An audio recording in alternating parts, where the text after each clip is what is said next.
Feliz y bendecido día, aprendiendo un curso de milagros. El secreto de la verdadera oración es olvidarte de las cosas que crees necesitar. Pedir algo específico es igual que ver el pecado primero y luego perdonarlo. Del mismo modo, al orar pasas por alto tus necesidades específicas, tal como las ves, y las dejas en manos de Dios. Ahí se convierten en los regalos que le haces, pues le dicen que no antepondrás otros dioses a Él, ni que quieres otro amor que el suyo. Este libro es un comienzo, no un final.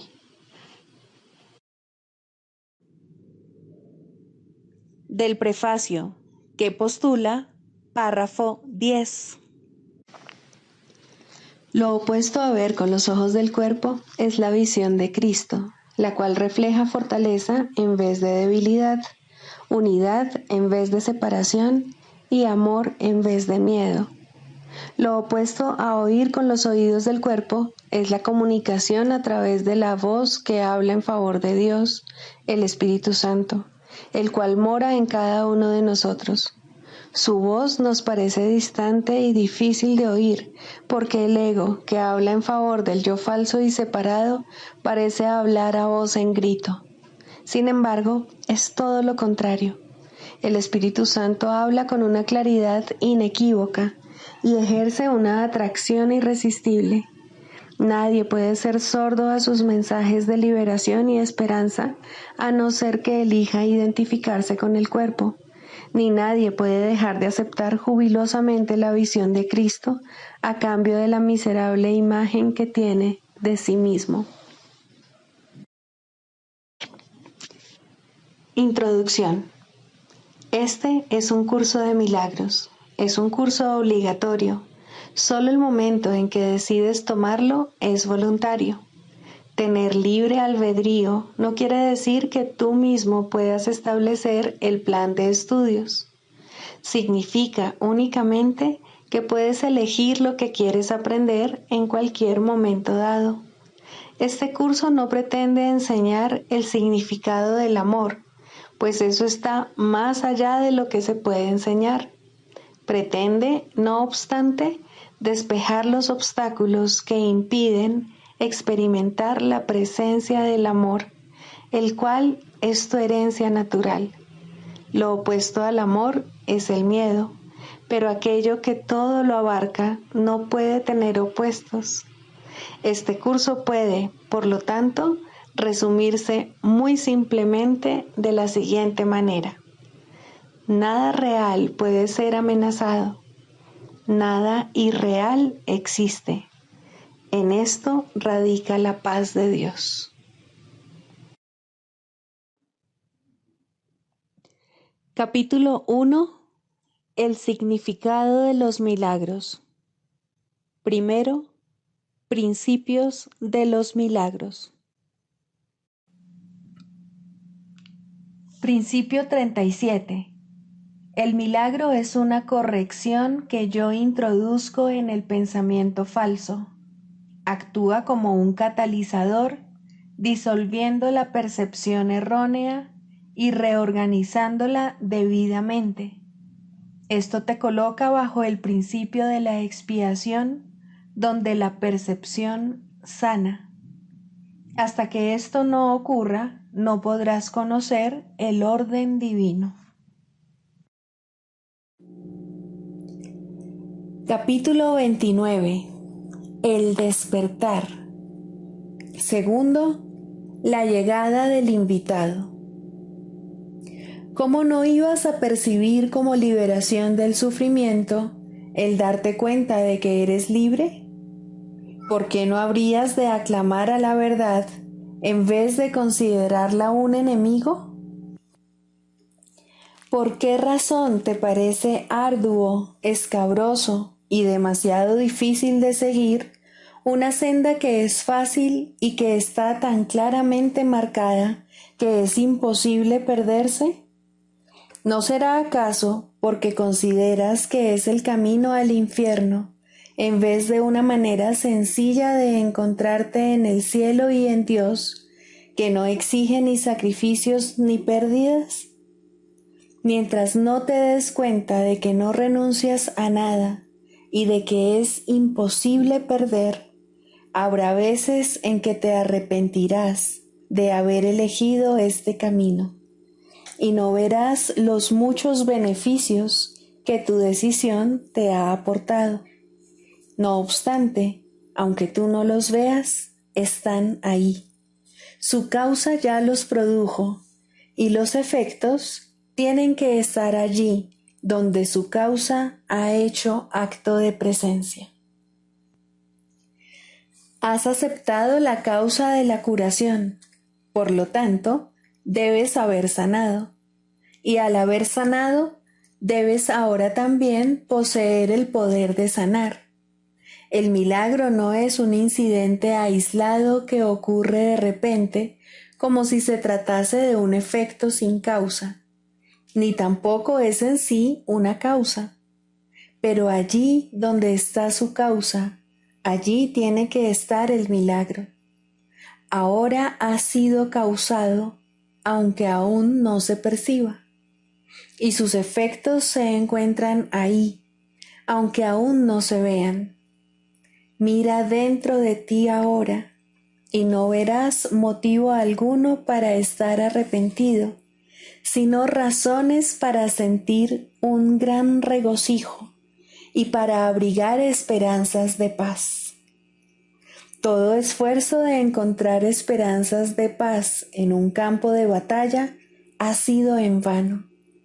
Ha sido fútil pedirle a lo que se concibió precisamente para que perpetuase el pecado y el dolor, que te ayude a escapar de ellos, pues el dolor y el pecado son la misma ilusión, tal como el odio y el miedo, y el ataque y la culpabilidad son uno.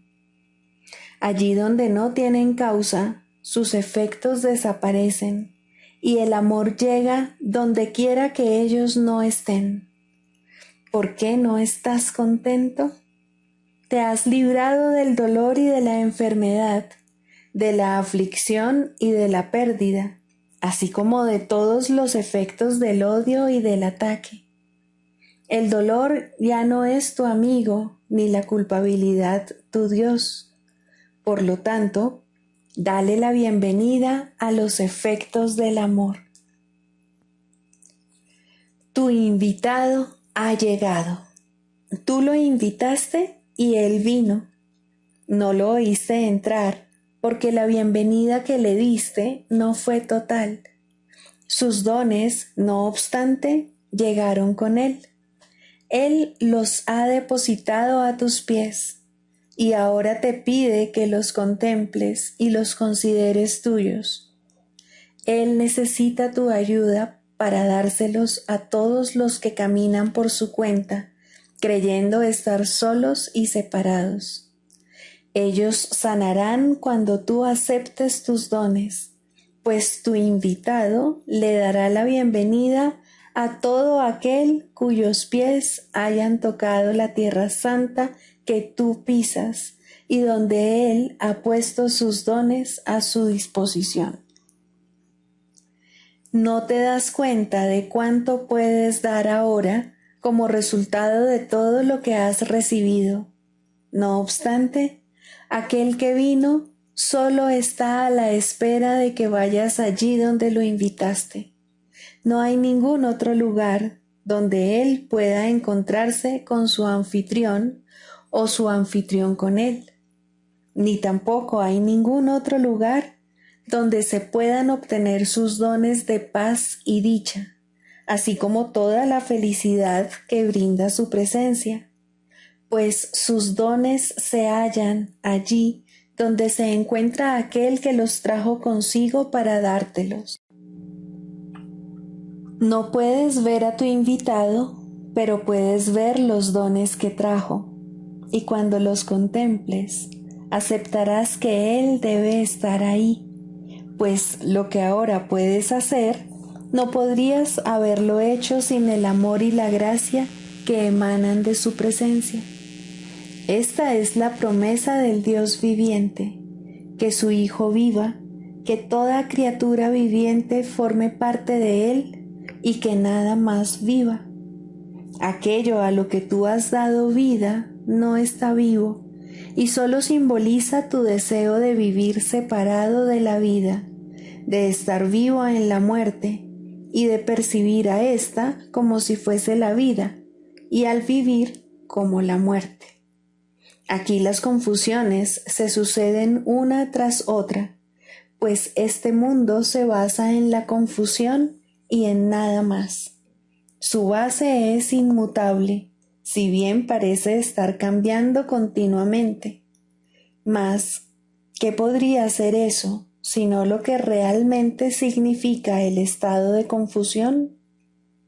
Para los que están confundidos, la estabilidad no tiene sentido, y la variación y el cambio se convierten en la ley por la que rigen sus vidas. El cuerpo no cambia. Representa el sueño más amplio de que el cambio es posible. Cambiar es alcanzar un estado distinto de aquel en el que antes te encontrabas. En la inmortalidad no hay cambios y en el cielo se desconocen. Aquí en la tierra, no obstante, los cambios tienen un doble propósito, pues se pueden utilizar para enseñar cosas contradictorias. Y esas cosas son un reflejo del maestro que las enseña. El cuerpo puede parecer cambiar con el tiempo debido a las enfermedades o al estado de salud, o a eventos que parecen alterarlo. Mas esto solo significa que la mente aún no ha cambiado de parecer con respecto a cuál es el propósito del cuerpo. La enfermedad es la exigencia de que el cuerpo sea lo que no es. Su insubstancialidad, no obstante, garantiza que no puede enfermar. En tu exigencia de que sea más de lo que es, radica la idea de la enfermedad, pues dicha exigencia requiere que Dios sea menos de lo que realmente es. ¿Qué va a hacer de ti, entonces, si es a ti a quien se le exige el sacrificio? Pues a Dios se le informa que parte de él ya no le pertenece, y a él no le queda otro remedio ahora que sacrificar tu ser, y, como resultado de su sacrificio, tú te engrandeces y él se empequeñece al perderte a ti. Y lo que ya no le pertenece se convierte en tu Dios y te impide ser parte de él. El cuerpo al que se le pide ser un Dios es vulnerable al ataque, ya que su insubstancialidad no se reconoce, y así parece ser algo con poder propio.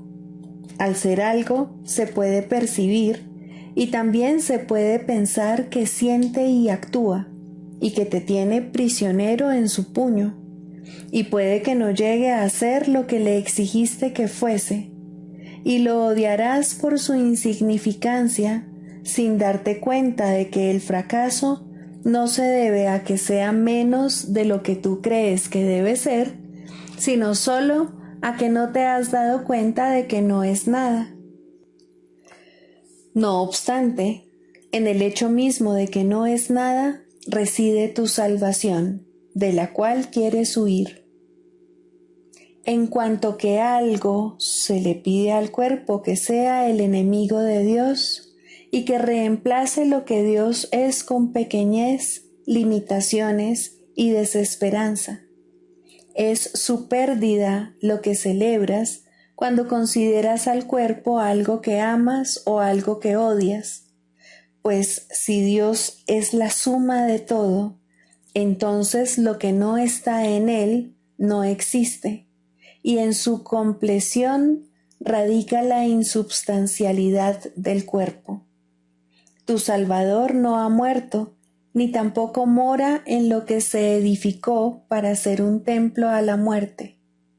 Él vive en Dios, y esto, y solo esto, es lo que lo convierte en tu Salvador. La insubstancialidad de su cuerpo libera al tuyo de la enfermedad y de la muerte, pues lo que te pertenece a ti no puede ser ni más ni menos que lo que le pertenece a Él.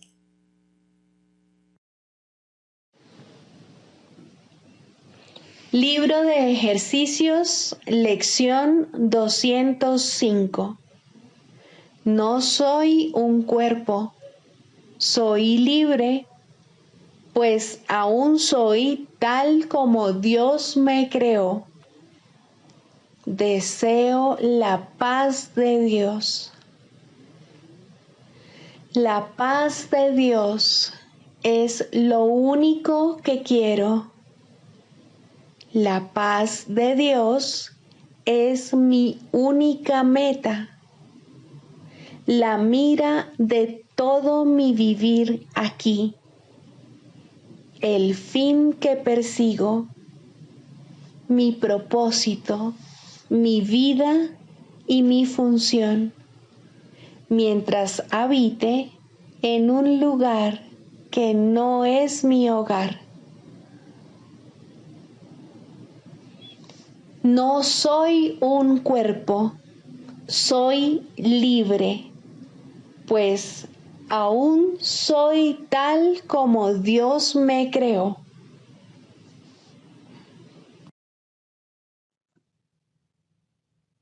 Del Manual para el Maestro, pregunta 4. ¿Cuáles son las características de los maestros de Dios? 4.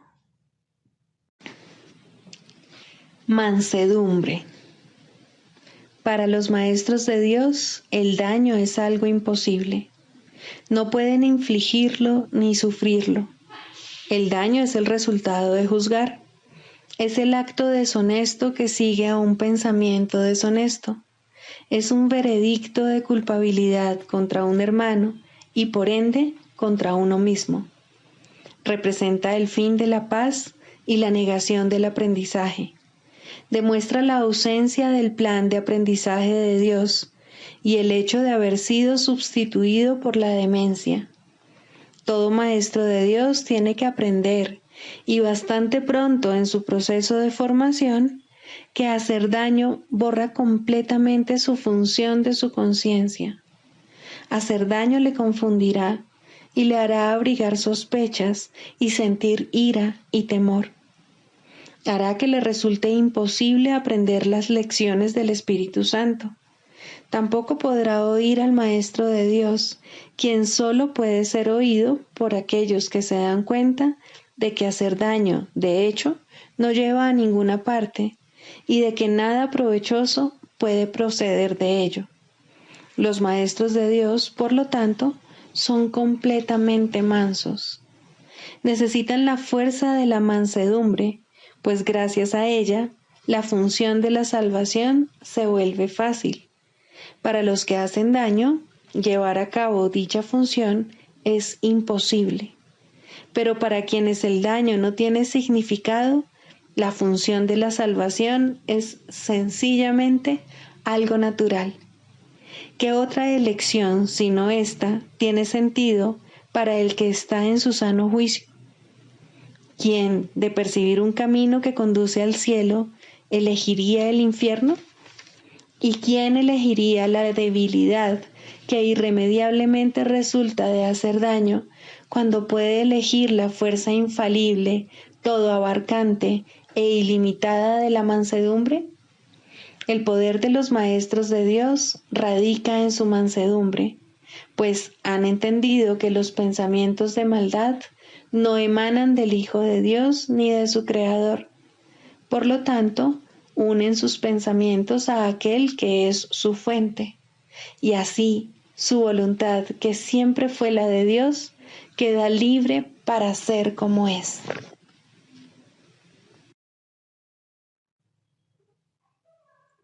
Manual para el Maestro, pregunta 24. ¿Existe la reencarnación? En última instancia, La reencarnación es imposible. El pasado no existe ni el futuro tampoco, y la idea de nacer en un cuerpo, ya sea una o muchas veces, no tiene sentido. La reencarnación, por lo tanto, no puede ser verdad desde ningún punto de vista. Nuestra única pregunta debería ser, ¿es un concepto útil? Y eso depende, por supuesto, del uso que se le dé. Si se usa para reforzar el reconocimiento de la naturaleza eterna de la vida, es ciertamente útil. ¿Qué otra pregunta con respecto a la reencarnación podría ser útil para arrojar luz sobre el camino? Al igual que muchas otras creencias, esta puede usarse desacertadamente. En el mejor de los casos, el mal uso que se hace de ella da lugar a preocupaciones y tal vez a orgullo por el pasado. En el peor de los casos, provoca inercia en el presente. Y entre estos dos extremos, puede dar lugar a muchísimas insensateces. La reencarnación no sería, en ningún caso, el problema con el que hay que lidiar ahora. Si la reencarnación fuese responsable de algunas de las dificultades a las que el individuo se enfrenta ahora, la única tarea de éste seguiría siendo la de escapar de ellas ahora. Si lo que está haciendo es sentando las bases para una vida futura, aún así solo puede solventar el asunto de su salvación ahora. Puede que algunos hallen consuelo en el concepto, y si ello los consuela, su valor es evidente. Lo cierto es, sin embargo, que tanto los que creen en la reencarnación como los que no, pueden encontrar el camino que conduce a la salvación. Por lo tanto, no puede considerarse que sea una idea esencial en el programa de estudios. Siempre existe cierto riesgo en ver el presente en función del pasado, mas siempre hay algo bueno en cualquier pensamiento que refuerce la idea de que la vida y el cuerpo no son lo mismo. Para nuestros propósitos, no sería útil adoptar una postura definitiva al respecto. Un maestro de Dios debe ser igualmente útil para los que creen en la reencarnación como para los que no. Exigirle una postura definitiva simplemente limitaría su utilidad, así como su propia capacidad de decisión. Nuestro curso no se ocupa de ningún concepto que no sea aceptable para cualquier persona, independientemente de sus creencias previas. Bastante tendrá con lidiar con su ego como para añadir controversias sectarias a su carga. Tampoco sería ventajoso que alguien aceptara el curso prematuramente solo porque éste apoya una creencia que él ha albergado por mucho tiempo. No puede hacerse demasiado hincapié en el hecho de que lo que el curso se propone es una completa inversión del pensamiento.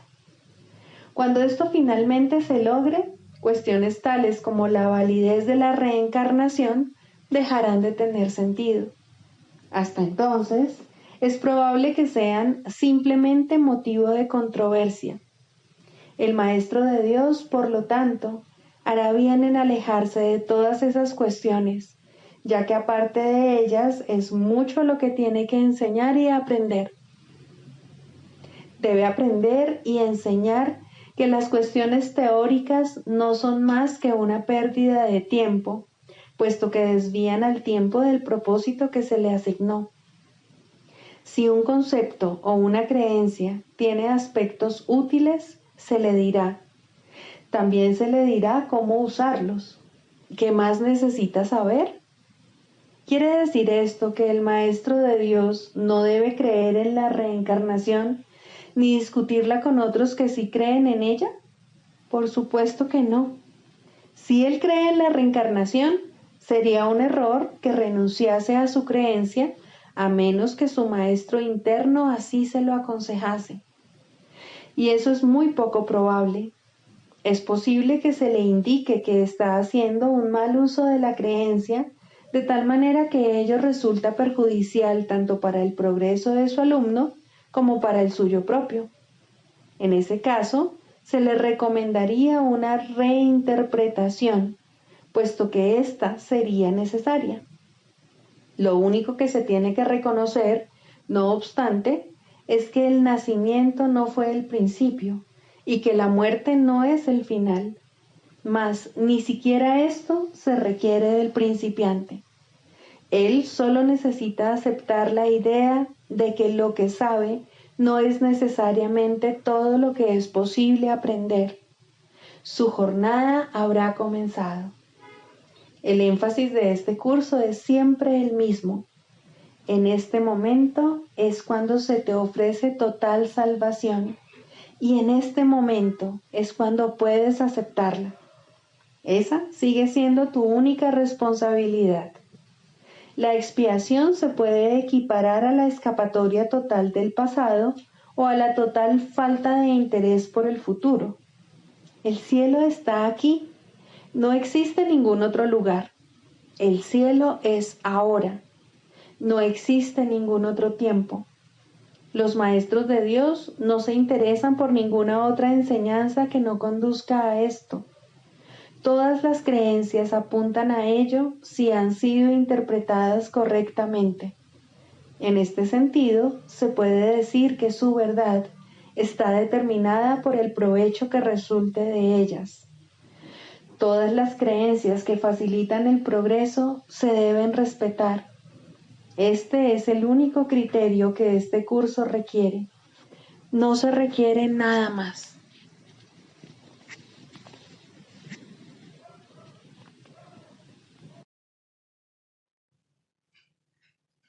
Clarificación de términos. Mente, espíritu. El término mente se utiliza para representar el principio activo del espíritu, el cual le suministra a éste su energía creativa. Cuando el término va con mayúscula, se refiere a Dios o a Cristo, es decir, a la mente de Dios o a la mente de Cristo. El espíritu es el pensamiento de Dios que Él creó semejante a sí mismo. El espíritu unificado es el único Hijo de Dios o Cristo. En este mundo, puesto que la mente está dividida, los hijos de Dios parecen estar separados. Sus mentes, asimismo, no parecen estar unidas. En ese estado ilusorio, el concepto de una mente individual parece tener sentido. En el curso, por lo tanto, se describe a la mente como si consistiera de dos partes, el espíritu y el ego. El espíritu es la parte que aún se mantiene en contacto con Dios a través del Espíritu Santo, quien, aunque mora en esa parte, también ve la otra. No se usa el término alma, excepto en citas directas de la Biblia, por ser un término sumamente polémico. En cualquier caso, sería un equivalente de espíritu, entendiéndose que, al formar parte del ámbito de Dios, es eterna y nunca nació. La otra parte de la mente es completamente ilusoria y solo teje ilusiones. El espíritu conserva su potencial creativo, pero su voluntad, que es la de Dios, parecerá estar cautiva mientras la mente no esté unificada. La creación continúa imperturbable porque esa es la voluntad de Dios. Dicha voluntad está siempre unificada y por lo tanto no tiene significado en este mundo, no tiene grados ni opuestos. La mente puede gozar de rectitud o estar errada dependiendo de la voz que escuche.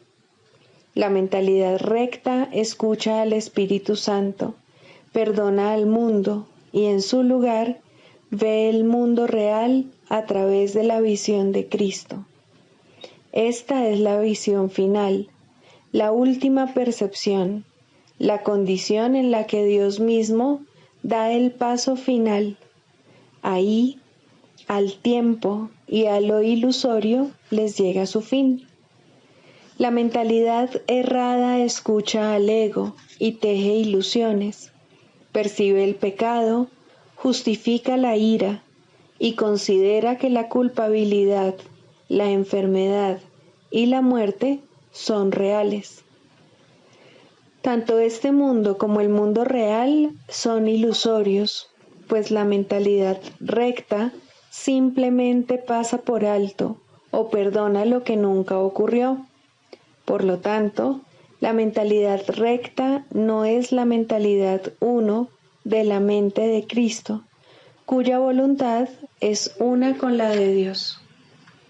La única libertad que aún nos queda en este mundo es la libertad de elegir, y la elección es siempre entre dos alternativas o dos voces. La voluntad no está involucrada en la percepción a ningún nivel y no tiene nada que ver con el proceso de elegir. La conciencia es el mecanismo receptor, el cual recibe mensajes tanto del plano superior como del inferior, del Espíritu Santo o del ego. La conciencia tiene niveles y puede cambiar drásticamente de uno a otro, pero no puede trascender el dominio de lo perceptual.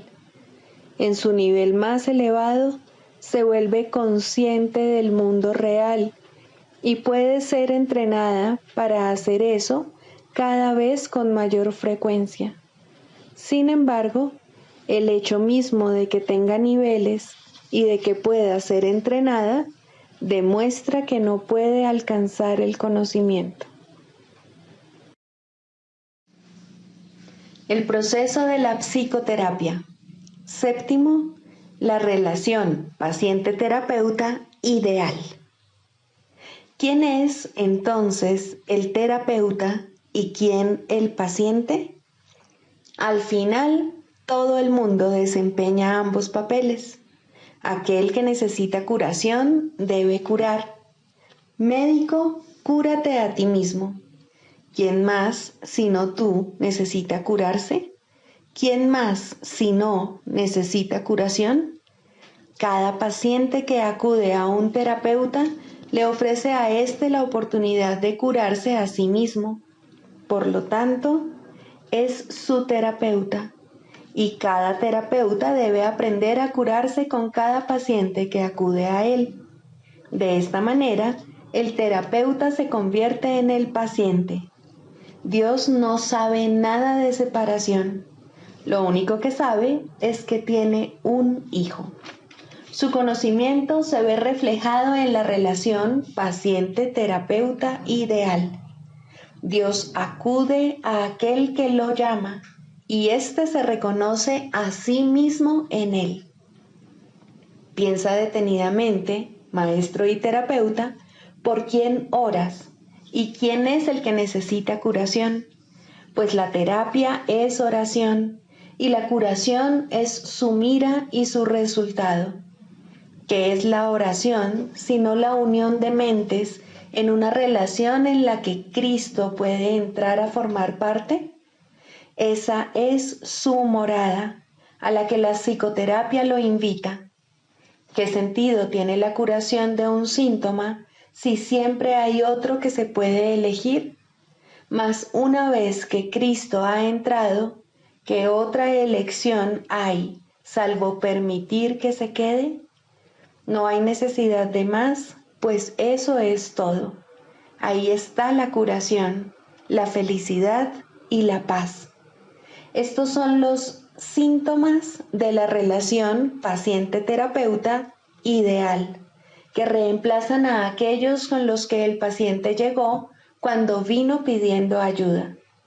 El proceso que realmente tiene lugar en esa relación es uno en el que el terapeuta le dice de todo corazón a su paciente que todos sus pecados han sido perdonados junto con los propios. ¿Qué diferencia hay entre la curación y el perdón? Solo Cristo perdona, pues conoce su falta total de pecado. Su visión sana la percepción y la enfermedad desaparece, pues una vez que su causa ha sido eliminada, no vuelve a presentarse más. Para que esto tenga lugar, no obstante, se necesita la ayuda de un terapeuta muy avanzado, capaz de unirse al paciente en una relación santa, en la que todo sentido de separación finalmente se supere. Para ello se requiere una cosa y solo una: que el terapeuta no se confunda a sí mismo con Dios en modo alguno.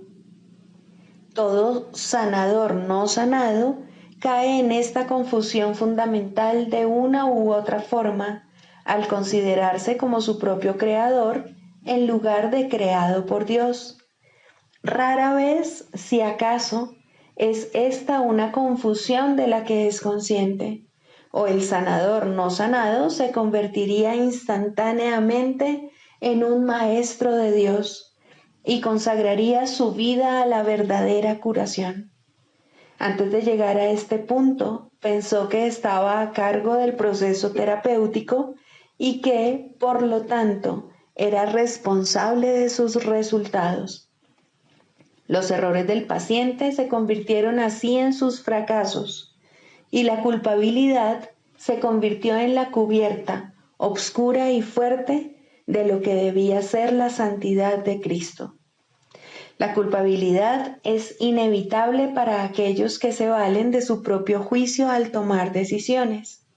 La culpabilidad es imposible para aquellos a través de los cuales habla el Espíritu Santo. Eliminar la culpabilidad es el verdadero objetivo de la terapia y el evidente objetivo del perdón.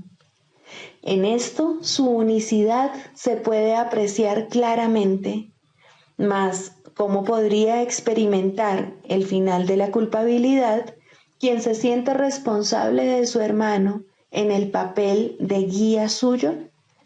Tal función presupone un conocimiento que nadie aquí puede tener, una certeza del pasado, del presente y del futuro, así como de todos los efectos que en ellos puedan ocurrir. Solo desde esta perspectiva omnisciente podría ser posible semejante función, mas ninguna percepción es omnisciente, ni es el diminuto yo de uno solo contra el universo capaz de asumir que posee tal sabiduría, excepto en la locura. Que muchos terapeutas están locos es obvio. Ningún sanador no sanado puede estar completamente cuerdo. No obstante, es tan demente negarte a aceptar una función que Dios te ha encomendado como lo es inventar una que Él no te dio. El terapeuta avanzado en ningún caso puede dudar del poder que hay en él, ni tampoco de la fuente de ese poder. Comprende que todo poder en la tierra y en el cielo le pertenece por ser quien es. Y Él es quien es debido a su Creador, cuyo amor reside en Él y quien jamás puede fallar. Piensa en lo que esto significa. Los regalos de Dios son suyos para dar. Sus pacientes son los santos de Dios, quienes invocan su santidad para hacerla suya. Y según Él las concede, ellos contemplan la radiante faz de Cristo, que, a su vez, los contempla a ellos. Los dementes, al creer que son Dios, no temen ofrecer debilidad al Hijo de Dios, y por esa razón lo que ven en Él en verdad los atemoriza. El sanador no sanado no puede evitar sentir miedo de sus pacientes y sospechar de su lealtad por la traición que ve en sí mismo. Intenta curar y en ocasiones tal vez lo consiga, Su éxito será limitado y de corta duración. No ve el Cristo en aquel que acude a él. ¿Qué respuesta puede dar aquel que parece un extraño, ajeno a la verdad y pobre en sabiduría, desprovisto del Dios que le debe ser dado? Contempla a tu Dios en él, pues lo que ves será tu respuesta. Piensa en lo que en realidad significa la unión de dos hermanos, y luego olvídate del mundo y de todos sus míseros triunfos, así como de sus sueños de muerte. Todos son uno y lo mismo, y ahora nada puede recordarse del mundo de la culpa. La habitación se transforma en un templo y la calle en un torrente de estrellas que, rozando suavemente, se desliza más allá de todos los sueños enfermizos. La curación se ha dado, pues lo que es perfecto no necesita curación. ¿Y que puede necesitar perdón allí donde no hay pecado? Siéntete agradecido, terapeuta, que puedes contemplar cosas como estas solo con entender tu verdadero papel. Si no lo haces, habrás negado que Dios te creó y por ende no sabrás que eres su hijo. ¿Quién es tu hermano ahora? ¿Qué santo puede venir para llevarte con él a casa? Has perdido el rumbo. ¿Cómo puedes ahora esperar ver en él una respuesta que te has negado a dar? Cura y cúrate. No hay otra alternativa que pueda jamás conducir a la paz. Deja entrar a tu paciente, pues viene a ti de parte de Dios. ¿No es acaso su santidad suficiente para despertar en ti tu memoria de Él? El canto de la oración. Primero, la causa de la enfermedad. No confundas el efecto con la causa, ni pienses que la enfermedad se encuentra aparte y separada de lo que no puede sino ser su causa. La enfermedad es una señal, una sombra de un pensamiento malvado que parece ser real y justo, de acuerdo con las normas de este mundo. Es la prueba externa de pecados internos y da testimonio de pensamientos rencorosos que hieren y procuran hacer daño al Hijo de Dios. Curar el cuerpo es imposible, y esto queda demostrado por la brevedad de la cura. El cuerpo acabará muriendo de todas maneras, y así lo único que hace su curación es demorar su retorno al polvo de donde nació y al que volverá. La falta de perdón del Hijo de Dios es la causa del cuerpo. No ha abandonado su fuente, y esto queda claramente demostrado por su dolor y envejecimiento y por la marca de la muerte que pesa sobre sí. El cuerpo les parece temeroso y frágil a quienes piensan que sus vidas están bajo su mandato y vinculadas a su inestable y nimio aliento.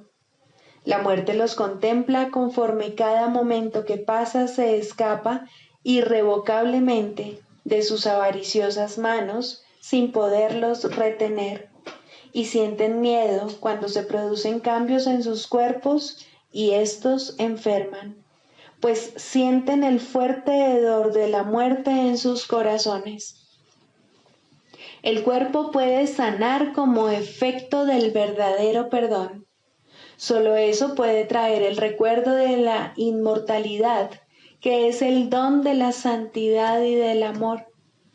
El perdón no puede sino ser concedido por la mente que comprende que debe pasar por alto todas las sombras que cubren la santa faz de Cristo, entre las cuales la enfermedad se debe considerar una de ellas. No es nada más que esto, la señal del juicio hecho de un hermano sobre otro hermano, y del Hijo de Dios sobre sí mismo, pues ha condenado al cuerpo a hacer su prisión y olvidó que fue Él quien le adjudicó ese papel. Lo que el Hijo de Dios ha hecho, ahora Él mismo tiene que deshacerlo, pero no solo, pues se desprendió de la llave de la prisión, su santa impecabilidad y el recuerdo del amor de su Padre. No obstante, se le ha dado ayuda a través de la voz que su Padre puso en él. El poder de curar es ahora el don que le ha concedido su Padre, pues a través de su voz él puede llegar hasta su Hijo y recordarle que el cuerpo puede convertirse en su morada elegida, pero nunca será su hogar en verdad. Es necesario distinguir, por lo tanto, entre la verdadera curación y su defectuosa contraparte.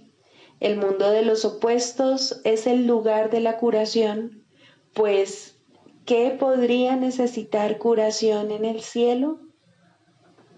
Tal como en el mundo, la oración puede pedir desacertadamente y la aparente caridad perdonar para matar. Así la curación puede ser tanto falsa como verdadera, testigo del poder del mundo o del eterno amor de Dios.